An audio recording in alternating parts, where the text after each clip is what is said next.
Hello, class. Well, I'm going to talk about one of my favorite topics, and it's AI. I used to talk about COVID a lot. That was during the peak of the pandemic, and I recently I talk about AI a lot because it's kind of one of the hot topics that's in here. I'll try not to talk too much about AI to give you some some variation in the different types of topics I talk about. Because last week I talked about drugs, but I want to talk about AI this week. And AI, of course, what artificial intelligence? What is it? It's a type of machine learning, especially that's really good at predictions. So many people are familiar with Chat GPT, and it's a predictive language model. And many people think, oh, it's conscious. Chat GPT is not conscious. It's just really good at predicting what you think. If you ask Chat GPT if it's self-aware, it will say yes, but it's not self-aware. It just thinks you want to hear it say that it is self-aware. But what do we use AI? I mean, we can see that with Chat GPT, but we use AI in other fields, including chemistry. And we use it, and there were quite a few Nobel Prizes on this, but we use it in protein conformations. So what are proteins? Proteins, and what we humans are mostly made of, mostly made of protein, right? So they're amino acids, the units, and they go together to form proteins. And mind you, a lot of this is beyond the class, but many of you, from your introductions, most of you are into nursing, surprise, surprise, and you're taking this class because you have to. But, I mean, that's not too surprising. But proteins have primary structure, which is the chain of amino acids. Then you have secondary structures, which are alpha helices and beta sheets. And this image here of a protein, these swirly parts, those are alpha helices. Hair, I gotta go to my side, I don't have too many on the top of my head. Hair is almost straight alpha helix. These arrows, these are beta sheets. And silk is almost entirely beta sheet. But then that secondary structure, tertiary structure, this unit right here has tertiary structure. It's the three-dimensional blob. And some proteins have quaternary structure.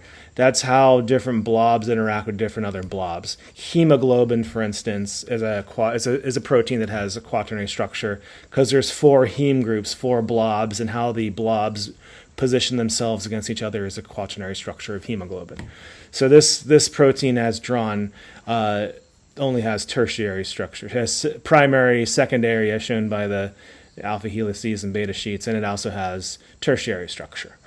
So going from a chain of amino acids and trying to take the chain of amino acids and draw what the protein looks like, this takes a lot of time.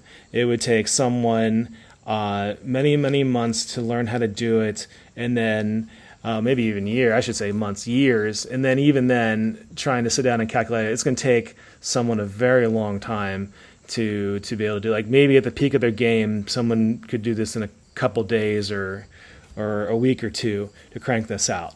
And we have AI that can do it in a minute, right? So what we do is we take data sets like this, and if it's already been figured out, then we train the AI to be able to predict things.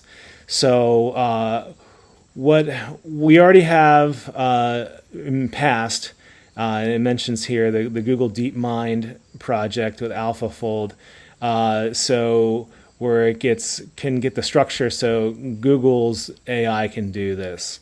Microsoft has come up with a new one, and a new one being a new AI, and it can show that how they move about. This one here, the new one, so BioEmu, so you can see gives BioEmu the ability to make predictions how proteins move about the structures they can assume in equilibrium. So it shows the shape of the protein, shows the shape of the protein, how the shape of protein can evolve and can move. And this is a big deal because right now, experimentally and calculation-wise, we're kind of doing snapshots.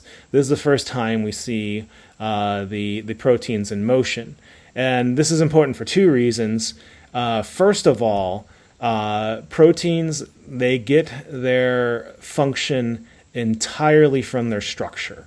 So even now when we do the calculations, we do them kind of like how this image here shows.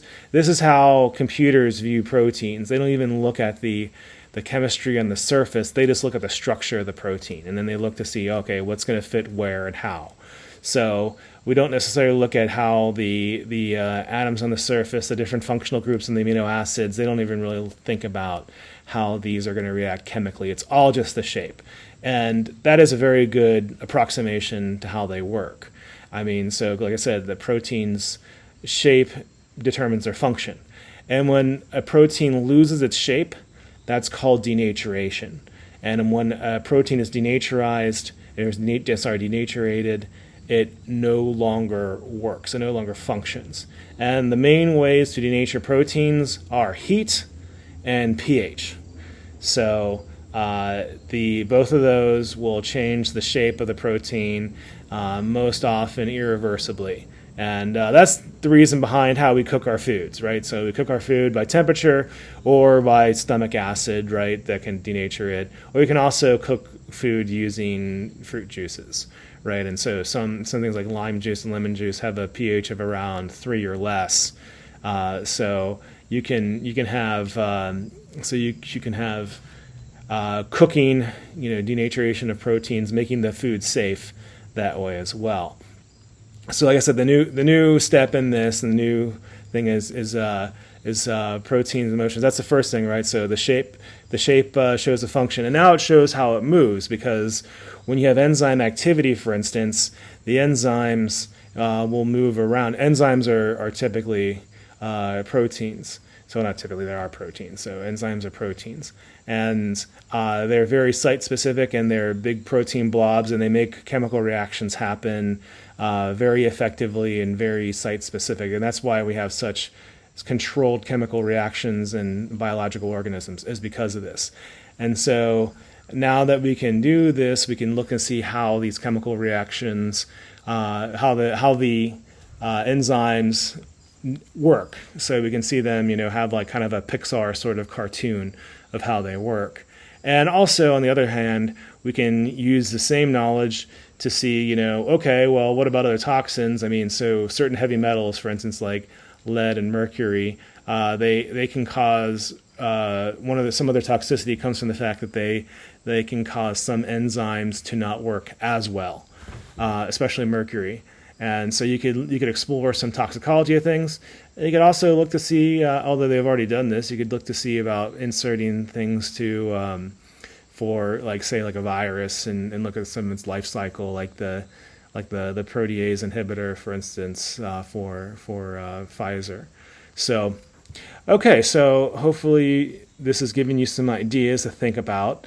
And I know some of this is beyond this class, but I think it's important that you know where things are going, and you're going to learn quite a bit about proteins as you take more biology classes. But this is interesting. This is really neat, and it's nice. They're doing it. It's open source, so that's very kind of Microsoft.